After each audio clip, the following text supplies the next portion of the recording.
Hi hello friends, welcome back to my channel. It's me Manu VR. ఇదైతే మా ఊరి centre friends. వరద వచ్చిన మూడో రోజునైతే వరద చూడడానికి జనం ఎలా వస్తున్నారో చూద్దాం రండి. వరద వచ్చిన మూడో రోజున వరద నీళ్ళు ఫ్లోటింగ్ అనేది తగ్గి వరద నీళ్ళు అలా ఆగి ఉన్నాయి.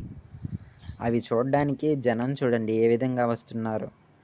అలాగే రెండు బ్రిడ్జ్ల వైపు కూడా ఎటువైపు ఖాళీ ఉండదు.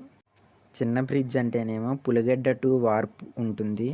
పెద్ద బ్రిడ్జ్ అంటేనేమో పులిగెడ్డ టు పెనుమూడి. ఈ వరద వచ్చిన టైంలో అయితే ట్రాఫిక్ ఫుల్గా ఉంటుంది. అలాగే చూడడానికి జనం కూడా చాలామంది వస్తూ ఉంటారు. ఇలా చూడడానికి వచ్చినప్పుడు చాలా జాగ్రత్తగా ఉండాలి. అసలు చూడండి ట్రాఫిక్ ఎలా ఉందో. అలాగే నీళ్ళు ఆగున్నా సరే చూడండి సుడిగుండాలు ఎలా తిరుగుతున్నాయో ఆ నీళ్ళ మధ్యలో.